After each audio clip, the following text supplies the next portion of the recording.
The rescue ship Mighty Claw descended through Earth's atmosphere like a silver needle threading through clouds, while Captain Mordeth prepared to extract his stranded colleagues from what he still believed was a routine technical emergency. His scaled fingers moved across the communication controls as he established contact with the crash site below. "Commander Vextal, this is Captain Mordeth, beginning final approach to your position," he announced, while his reptilian eyes studied the tactical displays. "Prepare your crew for immediate evacuation. I want to be off this primitive planet within the hour." But Commander Vextal's response carried a tone of urgency that had nothing to do with their technical problems. "Captain Mordeth, you need to see what we have discovered here before we depart. These creatures are not what they appear to be." Captain Mordeth felt his scales ripple with irritation as he guided his ship toward the forest clearing where the Zenithar's pride waited among the trees. "Commander, I have read your preliminary reports about unusual energy readings. Such phenomena are common on planets with active geological systems. We will discuss your findings once we are safely back in space." "Sir, with respect, you do not understand the significance of what we have observed," Commander Vextal insisted, while data streams flowed from his ship to the rescue vessel. "The humans are demonstrating abilities that challenge our fundamental understanding of consciousness and intelligence." Captain Mordeth's patience reached its limit as his ship settled into the clearing with a hiss of displaced air and steam. "Commander Vextal, you and your crew have been stranded on this planet for 3 months. Extended isolation can affect judgment and perception. We will evaluate your claims once we have returned to proper scientific facilities." But as the rescue ship's scanners activated to assess the local area, Captain Mordeth began receiving data that made his confident dismissal seem premature.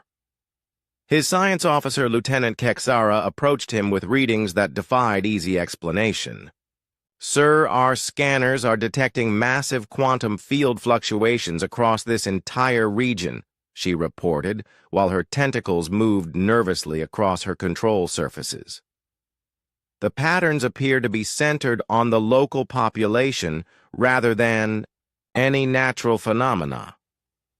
Captain Mordeth studied the scanner data with growing confusion as he realized that the energy signatures were unlike anything in their databases.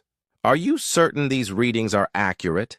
he asked, while his military training made him suspicious of any unexplained phenomena on an alien world. Before Lieutenant Kexara could respond, their attention was drawn to movement at the edge of the clearing where a human vehicle had appeared among the trees.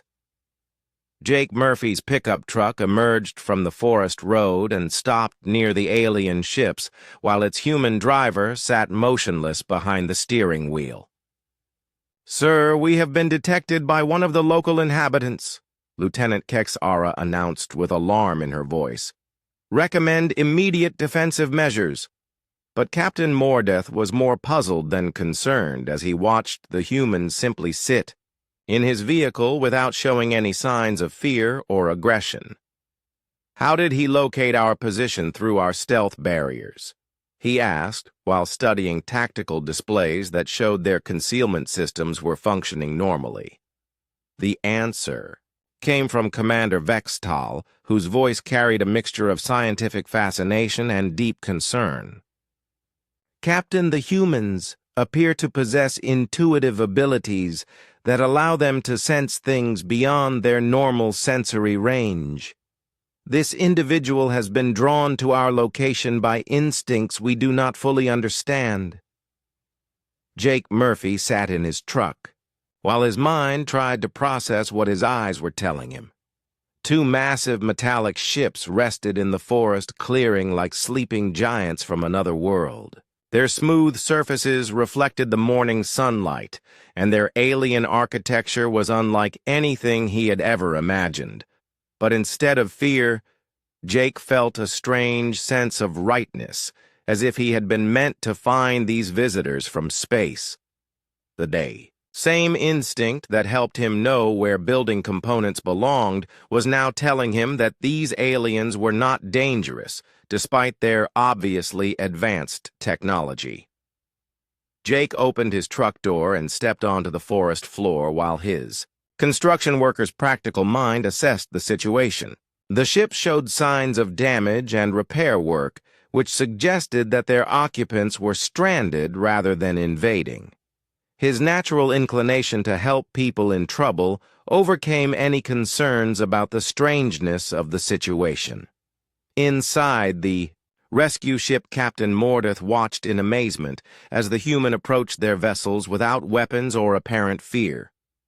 "This creature is either extremely brave or completely insane," he muttered, while his crew prepared defensive systems just in case. But Dr. Yathara from the crashed ship provided insight that began to change Captain Mordeth's perspective. "Sir, our observations suggest that humans possess unconscious awareness of intentions and emotional states. This individual may sense that we mean no harm to his species." As if to prove her point, Jake Murphy stopped about 50 feet from the nearest ship and simply stood quietly while he waited for some sign of acknowledgement from the beings inside. His posture showed alertness, but no aggression, as he demonstrated the kind of patience that came from years of dealing with complex construction projects. "He's waiting for us to make contact," Commander Vextal observed, while he studied Jake's behavior through their external sensors. "I believe he understands that we are intelligent beings and expects communication rather than conflict."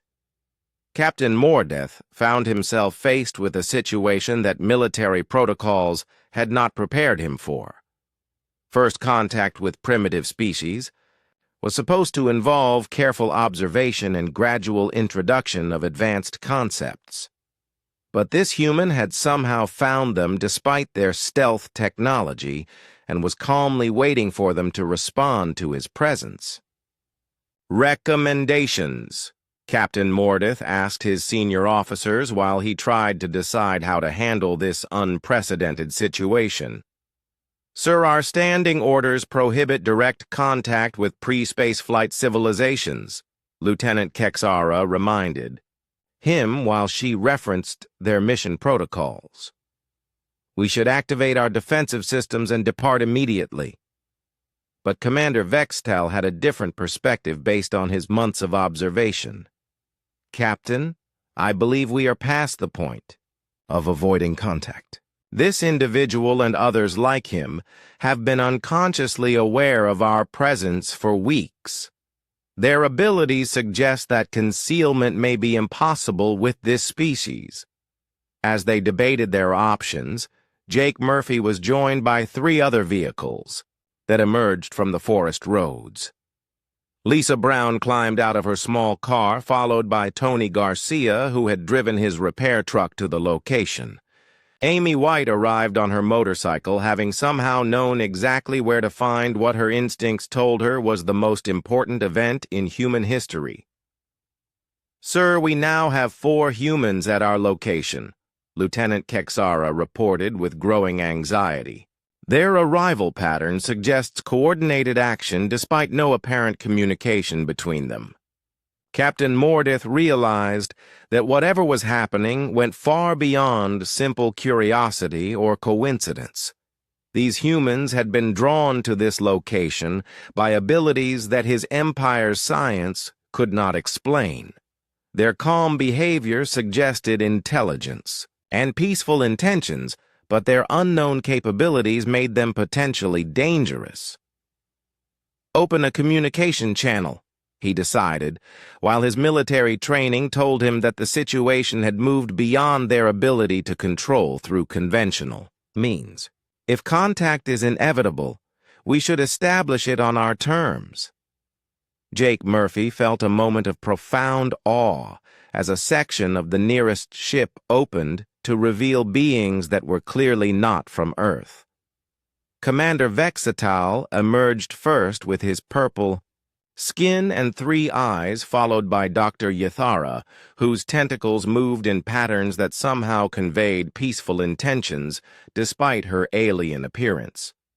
"We greet you, human Jake Murphy," Commander Vextal said through a translation device that converted his words into perfect English. "We are explorers from distant stars who have been studying your world. We mean no harm to you or your species," Jake nodded as if meeting aliens was something he did every week. "I figured you folks might be having some kind of trouble," he replied while gesturing toward the damaged ship. "That's quite a crash you had there. Do you need help with repairs?" The casual offer of assistance from a supposedly primitive being left both alien crews speechless. Dr. Yathara recovered first and approached Jake with scientific curiosity, overcoming her caution. "Jake Murphy, we have been observing your species for several months," she explained while her tentacles gestured toward scanning equipment. "We initially classified humans as unremarkable, but our observations have revealed abilities that we do not understand. How did you locate our hidden base?" Jake considered the question seriously before answering. "I've been feeling drawn to this area for weeks," he admitted. "Same way I can tell where pieces of a building need to go or when machinery isn't working right. Things just feel right or wrong to me, and this place felt like somewhere I needed to be." Lisa Brown stepped forward with the same calm acceptance that she showed when dealing with frightened children. "We're not exactly sure how we knew to come here," she added while studying the aliens with. The ground beneath the Zenithar's pride began to shake at 3 in the morning with a deep rumbling that woke everyone aboard the crashed alien vessel. Commander Vexatal rolled out of his sleeping alcove as emergency alarms echoed through the corridors while his 3 eyes quickly adjusted to the flashing red lights. The tremor lasted for nearly 30 seconds before fading into an ominous silence that felt more threatening than the earthquake itself. Within minutes, his entire crew had assembled in the command center where Dr. Yathara was already analyzing seismic data from their monitoring equipment. Her tentacles moved rapidly across multiple screens while she tried to understand what had just happened to this supposedly stable planet. "Report," Commander Vextal ordered while he took his position at the center of the room. His purple skin had darkened to indicate the stress he felt about their increasingly complicated situation on this primitive world. "Sir, we have experienced a magnitude 7 earthquake with its epicenter approximately 50 miles southeast of our position," Dr. Yathara announced, while geological data scrolled across the main display. "But this appears to be only the beginning of a much larger event." Captain Zekron studied the seismic readings with the trained eye of someone who had witnessed planetary disasters on other worlds. His reptilian features showed concern as he recognized patterns that indicated something far worse than a simple earthquake. "These readings suggest cascading geological instability. We could be looking at a series of major tremors followed by volcanic activity." Scout Commander Nixella entered the command center with additional bad news from her monitoring posts. "Sir, our surface sensors are detecting massive forest fires starting in multiple locations. The earthquake appears to have damaged human infrastructure and sparked fires that are spreading rapidly due to unusually dry conditions." Commander Vextal felt the weight of their situation settling on his shoulders like a heavy cloak. They were stranded on a planet experiencing a natural disaster that could threaten not only their mission, but their lives. Worse yet, the local population was completely unprepared for the scale of destruction that was beginning to unfold. "What is the status of our rescue ship?" he asked Captain Zekron while hoping for news that might offer them an escape from this deteriorating situation. Zekron consulted his communication equipment before delivering news that made their predicament even more dire. The rescue vessel Mighty Claw departed the fleet base 4 days ago and should arrive within the next 18 hours. However, Captain Mordeth sent a message indicating that they have experienced mechanical difficulties and may be delayed. As if summoned by their conversation about rescue, the communication system activated with an incoming transmission from space. The image of Captain Mordeth appeared on the main screen with his scaled features showing frustration and anger about his own technical problems. "Commander Vextal, this is Captain Mordeth aboard the Mighty Claw," the rescue ship captain announced with barely controlled irritation. "We have suffered a cascade failure in our navigation systems that forced us to drop out of faster-than-light travel. Our repairs are proceeding, but we will be delayed by at least 2 days." Commander Vextal closed his 3 eyes for a moment while he processed this latest piece of bad news. They were trapped on a planet experiencing geological catastrophe with no immediate hope of escape. "Understood, Captain. We will maintain our position and await your arrival." But even as he spoke those words, the ground shook again, with another powerful tremor that rattled equipment throughout the ship. Through the viewports, they could see orange glows on the horizon where fires were spreading through the dry forest. The situation was becoming critical for both the aliens and the human population. 20 miles away, Jake Murphy was jolted awake in his small apartment by the earthquake that knocked pictures off his walls and sent his coffee mug crashing to the kitchen floor. He had grown up in Ohio where earthquakes were rare, and the violent shaking left him disoriented and concerned about what might be happening. Jake quickly dressed and drove toward his construction site to check for damage to the building they had been working on for the past 6 months. As he drove through the early morning darkness, he could see fires burning in the distance and emergency vehicles racing along the highways with their lights flashing.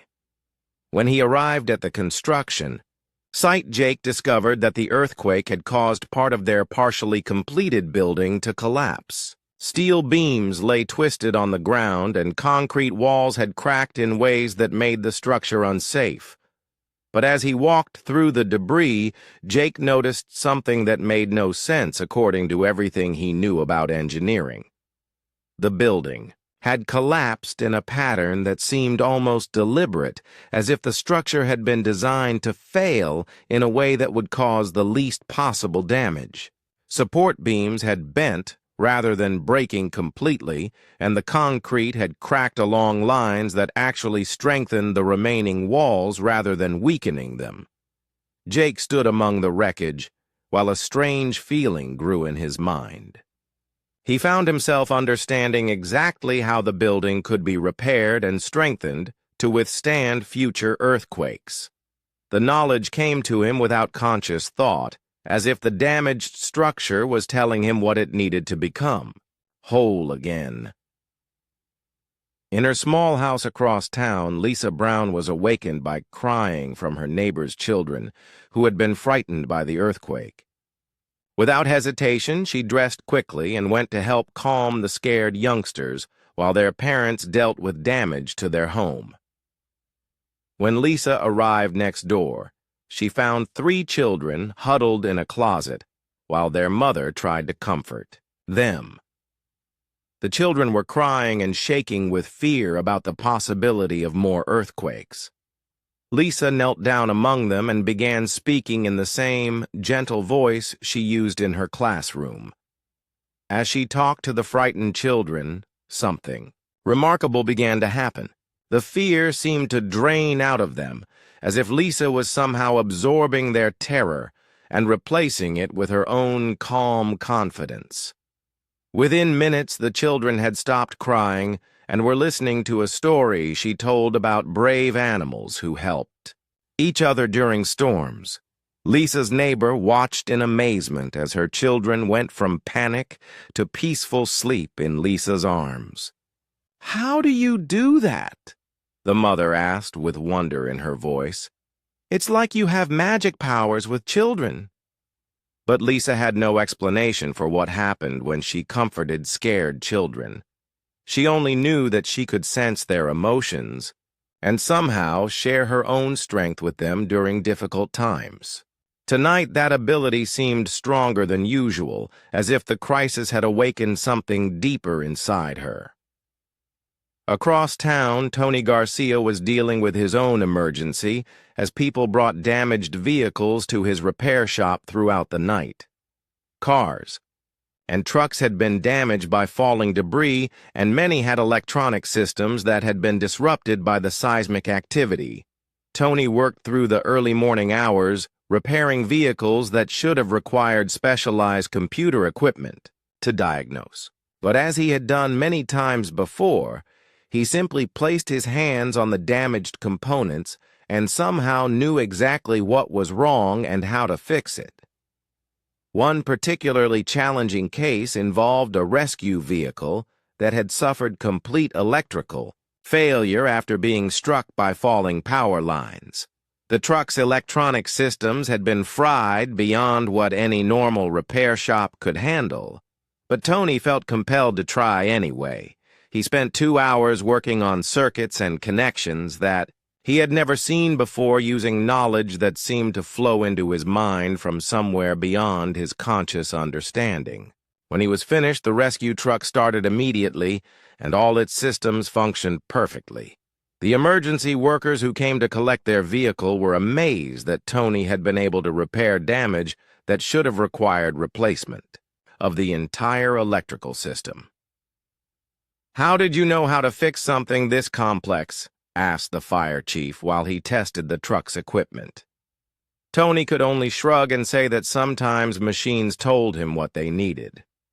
He did not understand his ability any more than the people who witnessed it, but he knew that tonight his strange talent was more important than ever. At the university, Amy White had been studying late when the earthquake struck, and now found herself helping coordinate emergency response efforts from the campus emergency center. Student volunteers were using the university's communication equipment to relay information between rescue teams and emergency services. Amy had no training in emergency management, but she seemed to instinctively understand how to organize information and coordinate resources in ways that surprised the experienced emergency workers. She appeared to know which areas needed help most urgently and how to direct rescue teams to where they could do the most good. "How do you know where to send people?" asked Professor Martinez, who had arrived to help with the emergency coordination. "You seem to have a better understanding of the situation than people with years of experience." Amy paused in her work and realized that she did not really know how she was making her decisions. Information seemed to flow into her mind about what was happening across the region and what needed to be done to help the most people. The knowledge felt as natural as breathing, even. 2 weeks had passed since the Zenithar's Pride had crashed in the forest, and the alien crew had settled into their routine of observation and repair work. Commander Vextal stood in the ship's newly established command center while he reviewed the daily reports from his scouts and scientists. What he read in those reports was beginning to challenge everything he thought he knew about primitive species. Dr. Yathara approached him with a data tablet that contained 3 months' worth of observations about the local human population. Her tentacles moved nervously as she prepared to present information that she knew would sound impossible to her commander.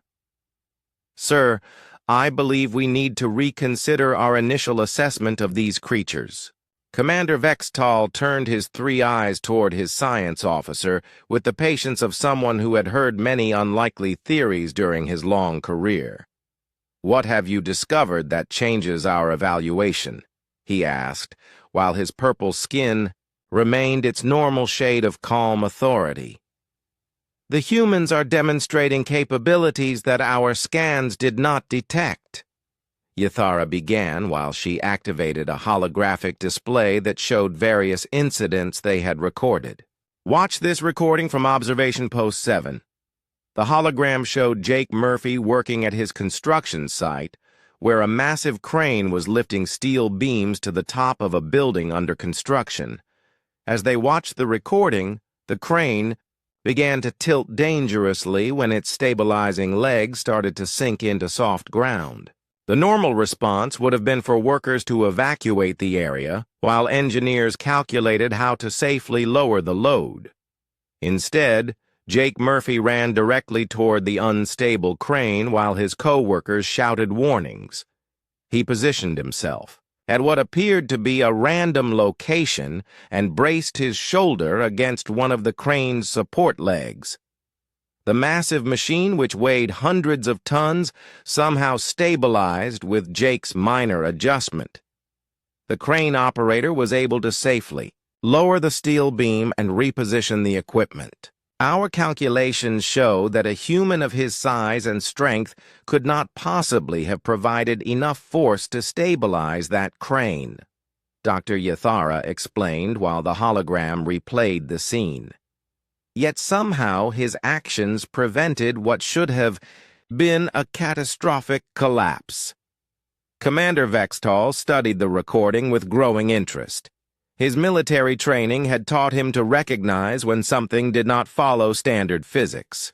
"Perhaps he understood the engineering better than we realized," he suggested. "Primitive species sometimes develop intuitive knowledge through experience." Dr. Yathara activated another recording that showed Lisa Brown in her classroom during a severe thunderstorm that had struck the area the previous week. "This incident is more difficult to explain through conventional understanding," she said while they watched the scene unfold. In the recording, 20 kindergarten children sat in a circle while lightning flashed outside the windows and thunder shook the building. The children were clearly frightened by the storm, but Lisa Brown remained calm and began speaking to them in a soft voice. As they watched, something remarkable happened. The children's fear seemed to drain away, and they became peaceful despite the chaos of the storm outside. "Our scanners detected unusual electromagnetic patterns emanating from the teacher during this event," Dr. Yathara reported. "The patterns appeared to synchronize with similar faint emissions from the children. It was as if she was somehow sharing her calm emotional state with them through means we cannot measure or understand." Captain Zekron, who had been listening from his position near the communication station, spoke up with skepticism in his reptilian voice. "These could be coincidences or measurement errors. We should not assume unknown abilities based on limited observations." But Dr. Yathara was prepared for this objection and activated a third recording that showed Tony Garcia in his repair shop. "This case involves mechanical knowledge that should be impossible for someone with his level of education," she said, while they watched Tony work on a complex piece of machinery. In the recording, a customer had brought Tony an electronic component from a modern automobile that had failed in a way that should have required computer diagnostic equipment to identify. Tony had no such equipment in his small shop, but he held the component in his hands for several minutes while he appeared to be listening or feeling for something. Without using any tools or reference materials, Tony began modifying the component. By rewiring several connections in a pattern that their computers later determined was the exact solution to the problem. When the customer tested the repaired part, it worked perfectly, even though Tony could not explain how he had known what to do. The repair he performed required knowledge of quantum-level electronics that his species has not yet discovered, Dr. Yathara explained. Yet he completed it using only his intuition about how the device should function. Scout Commander Nixala entered the command center with additional information that she had gathered during her surveillance missions. Her insectoid features showed the kind of confusion that came from observing events that challenged basic assumptions about reality. Commander, I have been monitoring the human female at their local educational institution, she reported while referring to Amy White.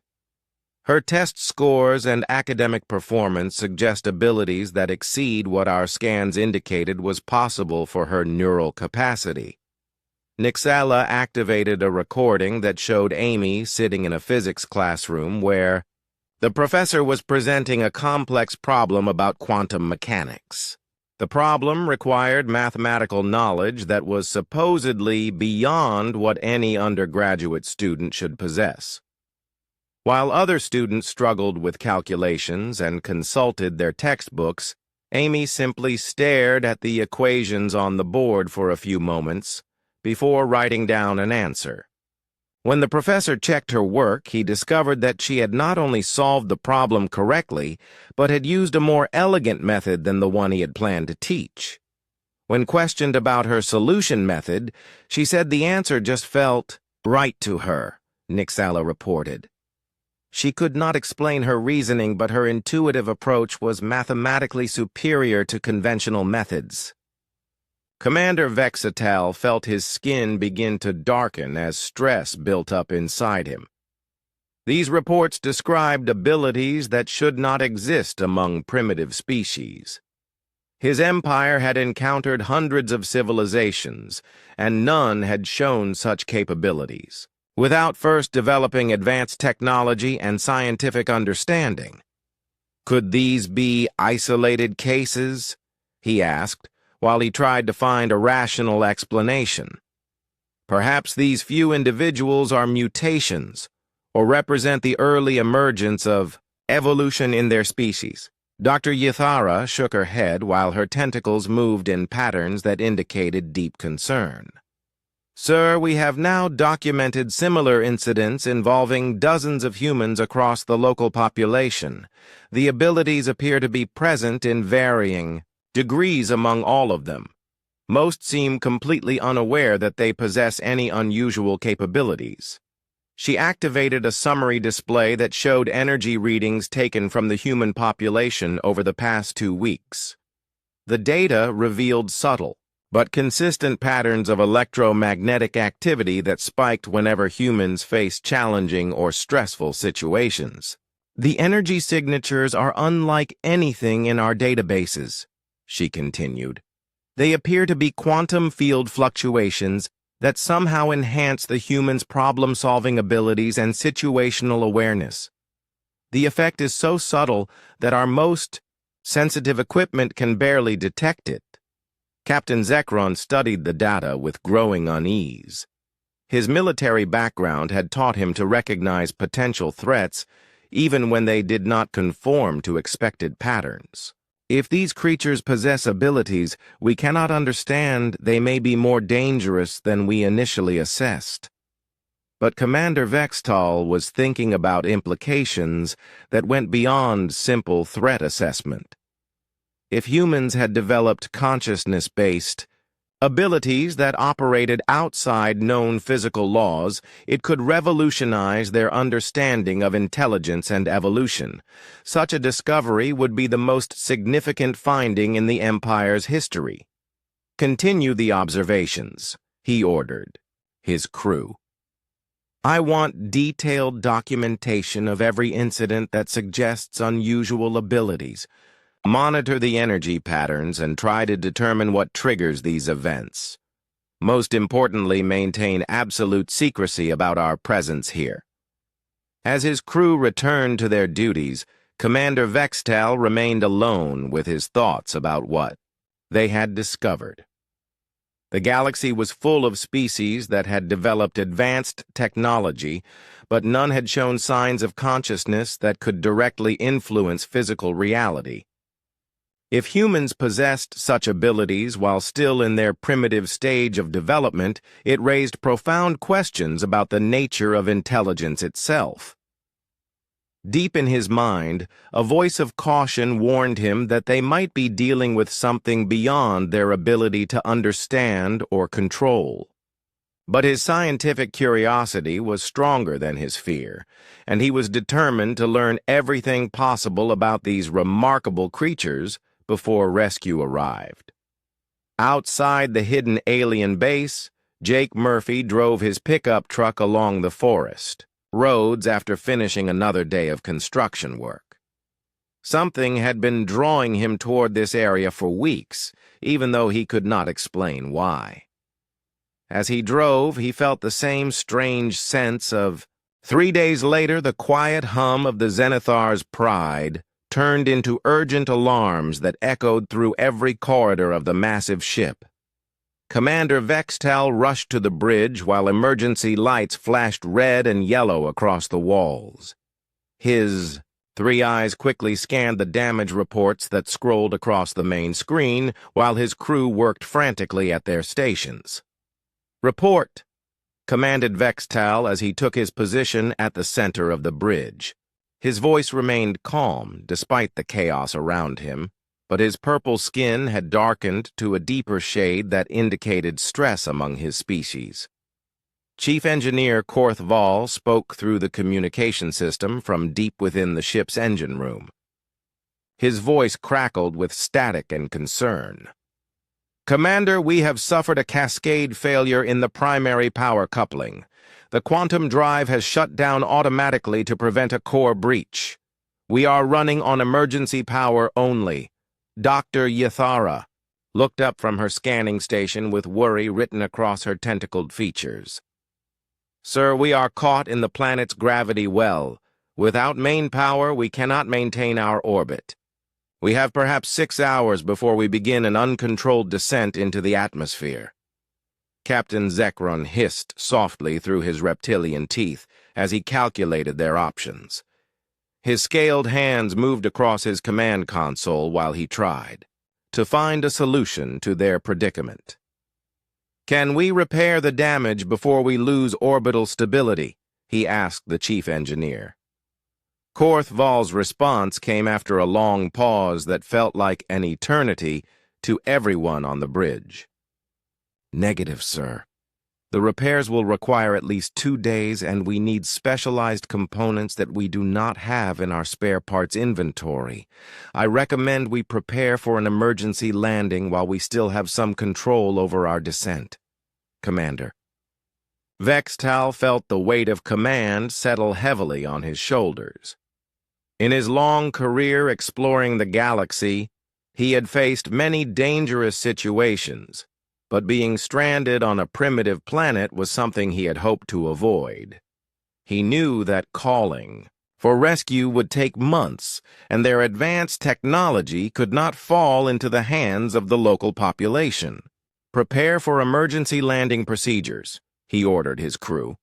"Find us a location away from the population centers where we can establish a temporary base. Send out a distress signal to Fleet Command and inform them of our situation." The ship shuddered and groaned as it began its descent through Earth's atmosphere.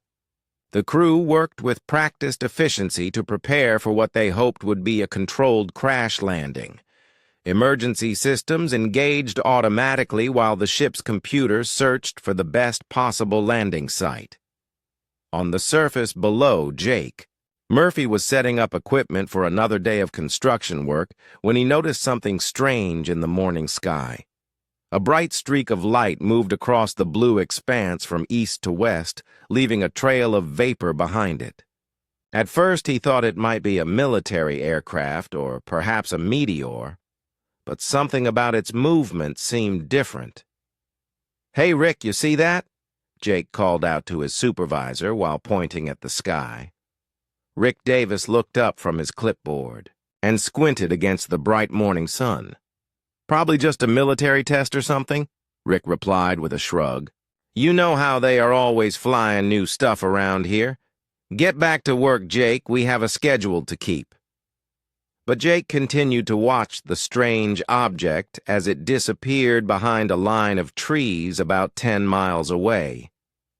Something deep in his Mind told him that what he had seen was not any kind of aircraft he knew about. The way it moved and the color of the light it gave off seemed wrong somehow. He made a mental note of the direction it had gone and decided he might drive out that way after work to take a look. Miles away in her classroom, Lisa Brown was leading her kindergarten students through their morning routine when she noticed that several of the children seemed unusually restless and distracted. Tommy Peters kept looking toward the windows instead of paying attention to the lesson, and Sarah Kim appeared to be listening for something that Lisa could not hear. "What's wrong, children?" Lisa asked gently as she knelt down among the small desks. "You all seem worried about something." Little Emma Clark raised her hand and spoke in a whisper. "Miss Brown, there's something scary outside. I can feel it, but I don't know what it is." Lisa felt a chill run down her spine because she had learned to trust her students' instincts about things that adults often missed.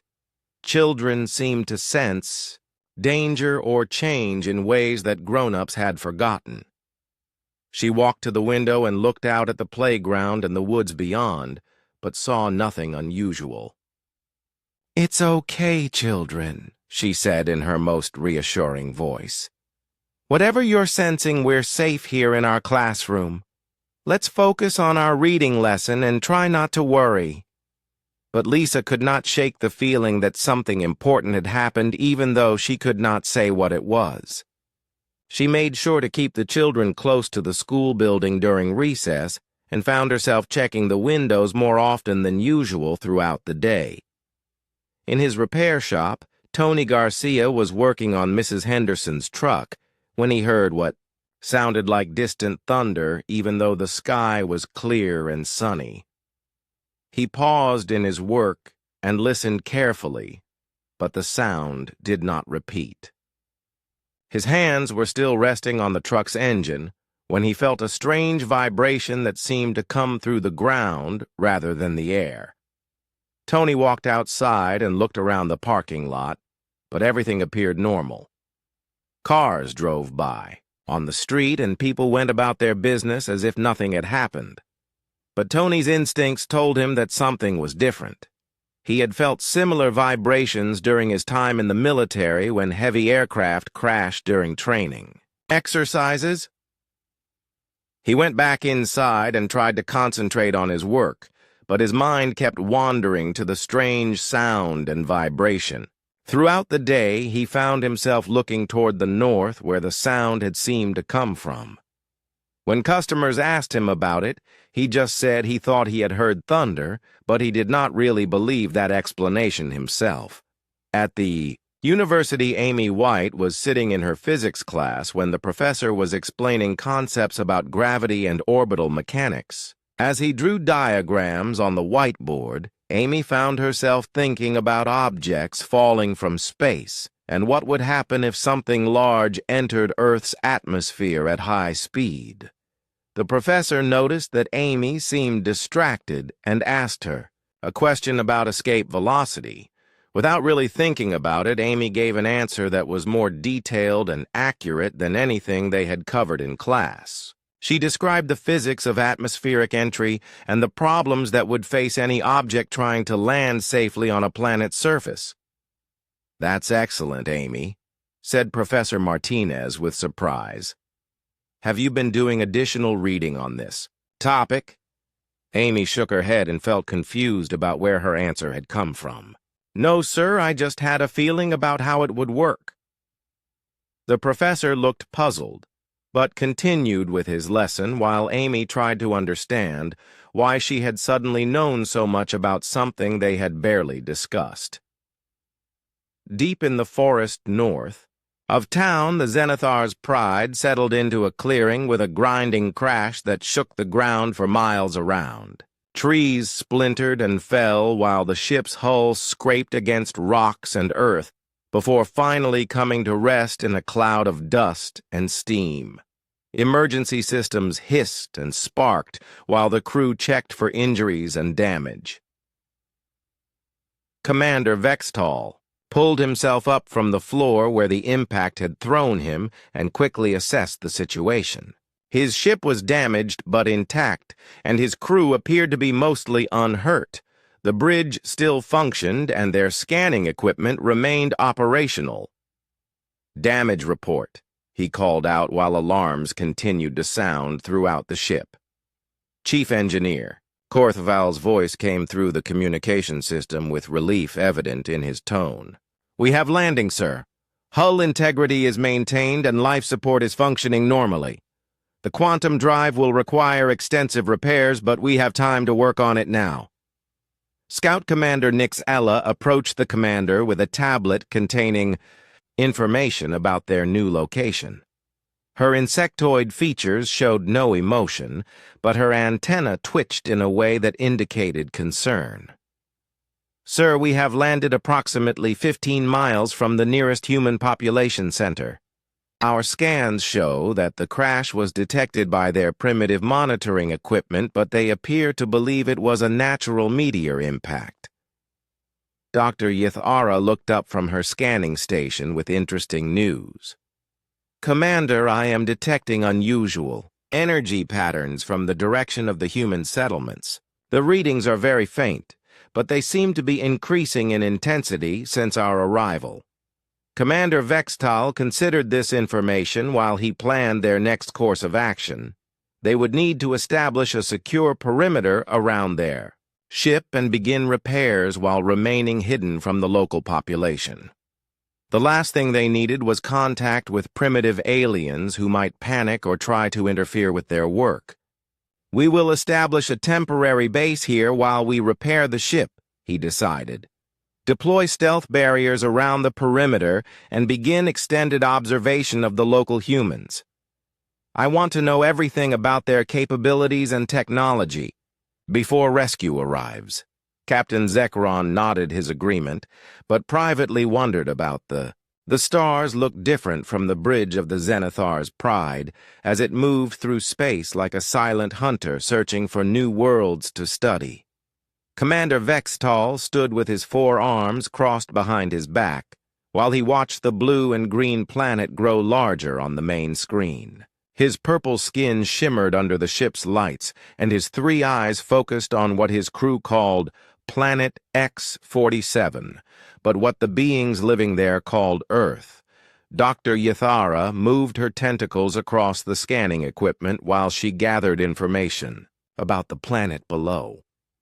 Her voice sounded like water flowing over rocks when she spoke to the commander about what she found. The planet had oceans and land masses and an atmosphere that could support many types of life. Most interesting was that it had thinking beings living on its surface. "What do the scans tell us about these creatures?" asked Commander Vextal as he turned his massive head toward his science officer. His voice carried the authority of someone who had explored hundreds of worlds and found most of them boring.